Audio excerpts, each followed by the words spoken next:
okhona ngale Harare.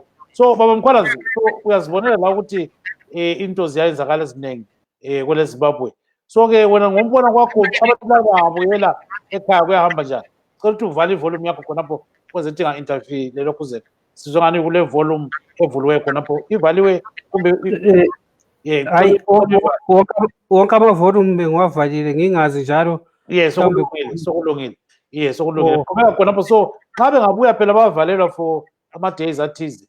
So 21 days abantu into leyo kodwa iphinda ibe luhlupho. Sizazama nathi mhlawumbe ukubonisana nabaphathi ukuthi hayi asazi ukuthi ngohlelo olungale ekhaya bebekubone njani, kodwa bekungaba ngcono ngabe bayakuhluzisisa kahle. Umuntu uma esuswa la usiwa kuthiwe kuma-quarantine centers ase-Beitbridge, kodwa lokho kuchaza ukuthi umuntu usemele abe ne-transport costs ezimbili uma eqeda i-21 days, ngoba i-21 days is mandatory. Kuzomele uyathanda noma akathandi kumele afike laphana a-quarantine 21 days. Ma sinanzelela amanye amabhasi athe 600, kusho ukuthi umuntu uyathatha 600. Abanye vele ngabantu asebefuna ukubuyela ekhaya unomphela, kusho ukuthi mhlawumbe umuntu ongabe nempahla akumele azibuyisele ekhaya. Usecabanga nakho amabhasi azomcharge futhi imali yokuthutha lezi mpahla ezisekhaya. Lowo muntu ngimbona engumuntu osuswa ukuthi usesesaba ukuthi uhlupho abhekane nalo la lukhulu, akasenelisi ukuziphilisa and akayiboni i-future yokuthi uzoziphilisa kanjani makuphela lento yonke le mayizophela.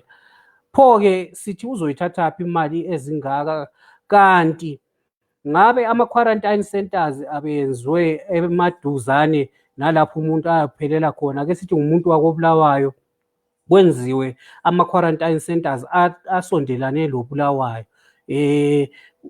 Kube ukuthi umuntu maye esuka lapha uvele eqonde eduze kwengakibo. So sibona ngathi yikho lokho kuba luhlupho okuba isikhalazo sabantu abaningi abasebesilethe kithi. Yes, siyakuzwa kakhulu. Siyabona labanye abantu phela balama-mask abatshiyeneyo. Kulobaba lapha ole mask evala ubuso yavala zonke indawo. Uyakuyibona imask enje? Hayi leke kabhinya le asisamthembu ukuthi kanti asazifihle kangaka uhloseni, kodwa ngithi kuyachaza abanye benza amafani kulezi nsuku. Yes, so ubaba lo useChinoyi lokho kuthunyezwe ngubaba esisebenza la uNonorai Jena esithengisa ukuthi kulabantu abalama-mask abo lento ezinjalo. So hayi sokulijihadi leli, siyambona phela sizothola amajihadi. Kunjalo sibili, kodwa hayi kunezikhathi zokuhleka, kunezikhathi zokuthi sikhulume sibili sibone ukuthi indaba lezi ziyangaphi. So ke wothi ngizama ukuthi ngimbise ke baba Mkhwanazi ubambe